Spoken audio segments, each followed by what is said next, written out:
整列した場所です。私が撮った写真なので、この辺真ん中うちの娘なんですけど、大川伝承の会の共同代表をしています佐藤俊郎と申します。1963年生まれの59歳です。元は中学校の教員をしていました。言葉を代表してません。で、震災後数年して2015年の3月に退職をして、今はこの伝承活動や、教育系の NPO であるとか、ラジオもやったりしているんですけども、はい、そういう活動をしています。私の家は大川の一番内陸側なので、あの時津波をかぶっていない地区です。だから、自宅はそのままです。大川に住んでいます。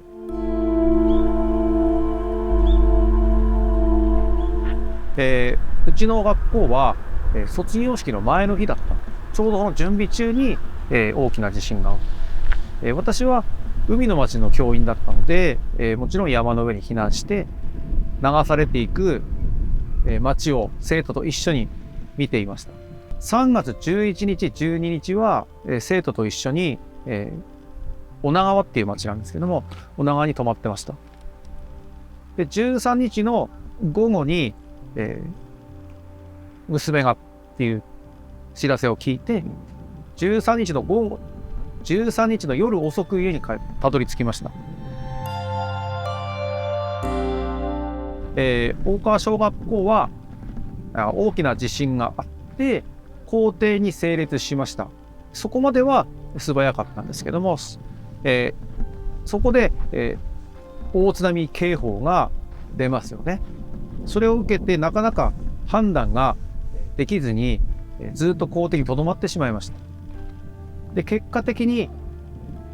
動き出したのは津波が来るまで51分間あったうちの最後の1分です。ただ50分ぐらいずっと待ってたんですね。動かないでしまいました。で、最後はもうパニックになって、避難は1分だけだし、避難する方向も、津波が来る方向なんですよね。整列した後に、警報を受けて逃げようって言った子供たちもいるし、毎年登っていた山もあるのでそちらに向かって走りかけた子もいましたけども、まず整列することになりました。で、北上川の方から津波が襲ってきたわけで、結果的には見えない中ですが津波に向かって1分間進んでしまいました。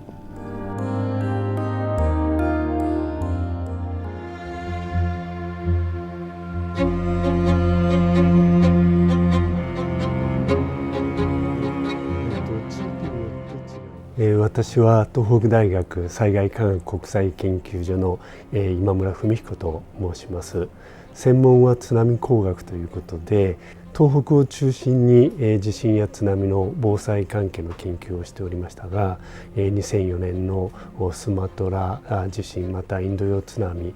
また2011年にはこの東北地域で東日本大震災が起こりました。今回両方ともですね、規模が非常に大きかったです。そのために従来の備えでは十分対応できずに大きな被害を出してしまいました。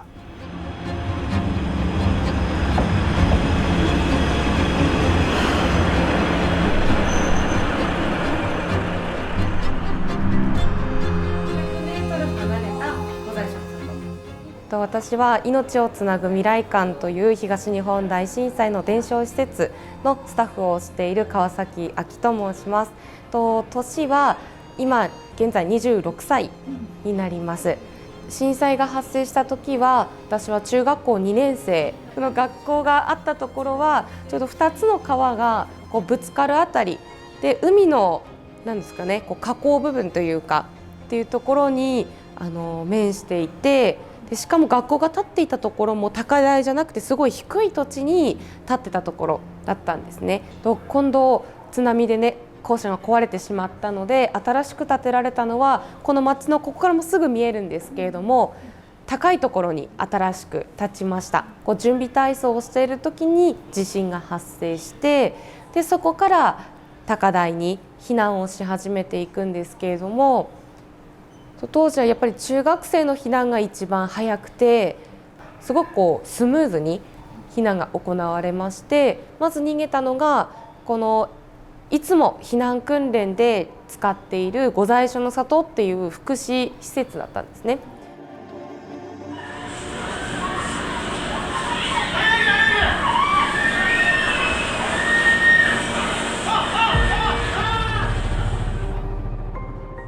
こんにちは。私は蓬莱館の女将をやっております岩崎明子と申します。三陸は地震が起きて津波が来るという繰り返し来るところです。まず私たち地域は津波の常習地なので、それこそ100年前が、震災って名前つくのが関東大地震とかあって、それからチリ津波っていうのを経験したり、十勝沖とか何度か津波を見るという経験はしてます。3月11日マグニチュード 9.0 って世界4番目の地震が起きて、あの時に今日は必ず地震が来るなと思ってたので、ここにいた皆さんと一緒に山に逃げて、そして一度ちょっと津波に飲まれるんです。蓬莱館は避難所になったっていう、活動っていうかことをしてました。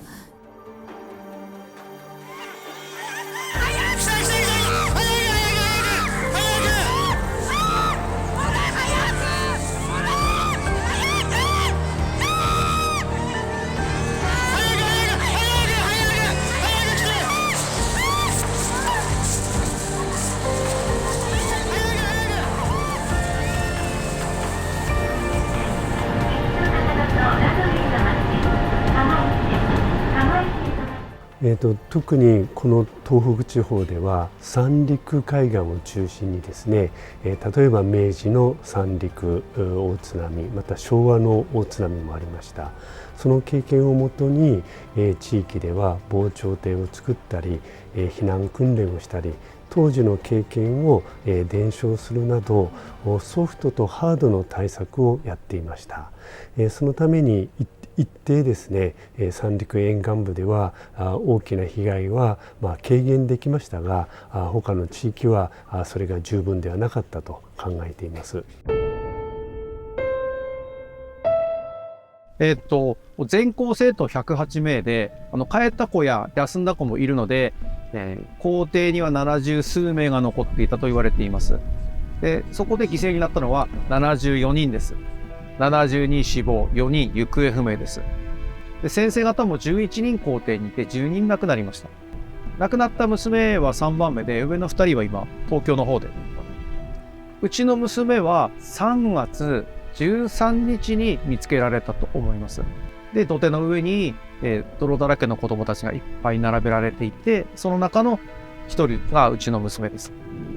やっぱりあの時学校でたくさんの子供と先生が犠牲になったのはやっぱここだけなんですね。だからやっぱり、多くの人が知るべきだし、特殊な例だと思います。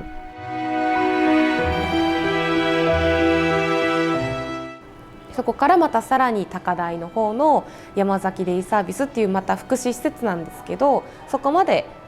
小学生と一緒にまた避難をして、高台に着いた時に津波がやってきていて、で私もその時初めて津波を見ました。でその津波を見た後にまたすぐに避難を始めまして、最終的には恋の峠っていうこの町の中でも一番高いところ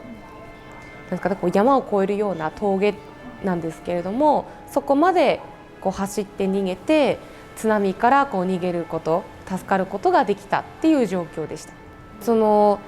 私たち小学生と中学生の生徒だけだとだいたい570人くらいいたんですが、これに先生たちと、あと近所の方々と、迎えに来た保護者の方と、あと近くにあった保育園の小さい子どもたちとかもいたので、合わせると、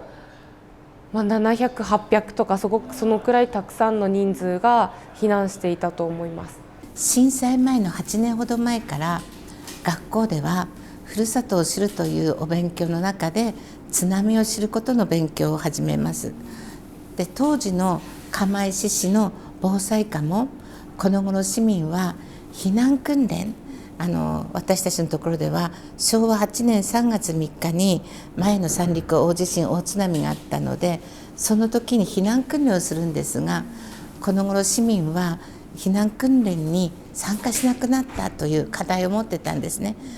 でその時にスマトラ沖をインドネシア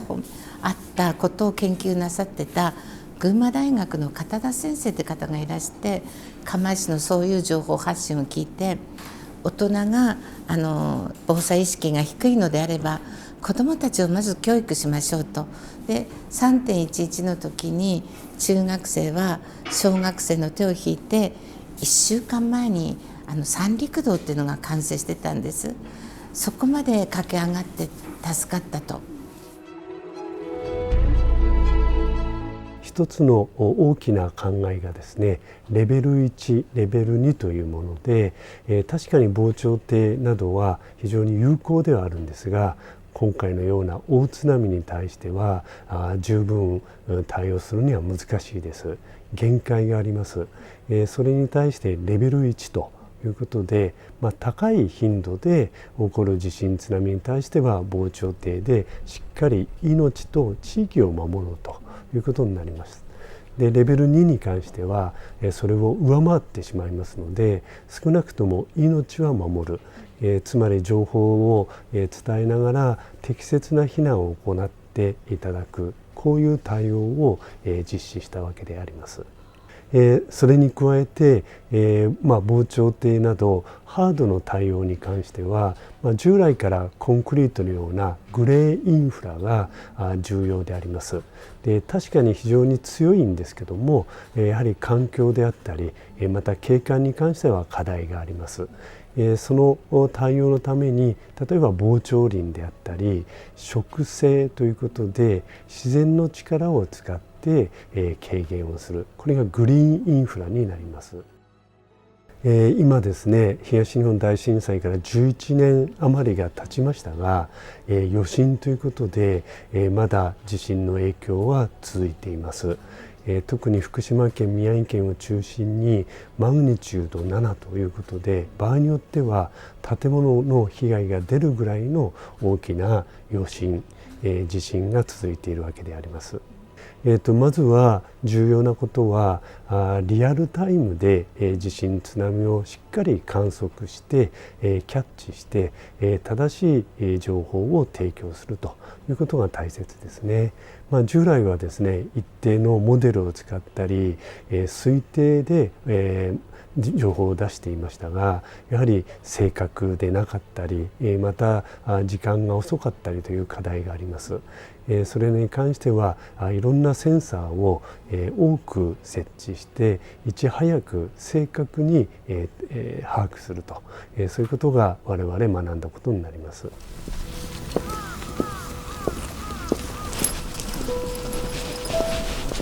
津波が来なかったから助かったのではなくて、避難をしたから助かったっていうふうにしていきたいですよね。あまり覚えてないですけどね。多分本格的に始めたのは2016年だと思います。それまではどちらかというとあまり案内とかはしたい方ではなかったですね。最初はやっぱりここに来た人が随分寂しい場所ですねって言いました。なんでこんな何にもないところに学校って聞かれたんですけども、いやここには町がありました。子供たちが走り回ってましたっていう、まずそういう事実をしてほしいなって思いました。それがきっかけっちゃきっかけです。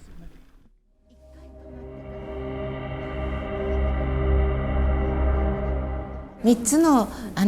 釜石の防災教育の柱があって、一つは自分で自分の命を守れ、でそれから想定外のことは起こるぞ、率先避難者たれっていう3原則があるんですね。それはもう一つ、三陸の歴史の中で津波天然湖っていう教えがあるんですね。命天然湖っていう表現をされることもあります。よくですね、自分だけ助かればいいという教育ですかって聞かれるところがあるんですね。そうではなくて、自分の行動に責任を持つことで他の人も助けれますよという教えだと私たちは思っています。結局学校でも社会でも地震津波に備えるということをみんなで横軸でね。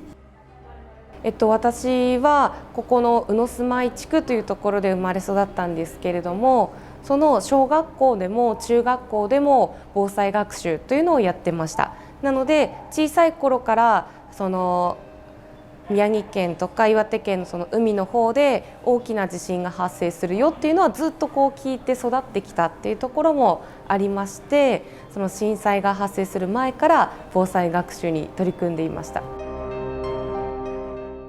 どのような原因でどんな災害が起きるのか、それを知識として得ていつ起きるかわからない災害に対して対応を考えておくということが重要です。やっぱりここで起きてしまったこと、あるいは震災前にここに、楽しく学びが飛んでいた子どもたちがいたことっていうことをしっかり伝えることができれば、助かった命も助けられなかった命もこれから生まれてくるであろう命もみんなつなげて、未来に迎えるような、そういう学びの場にしていきたいなと思います。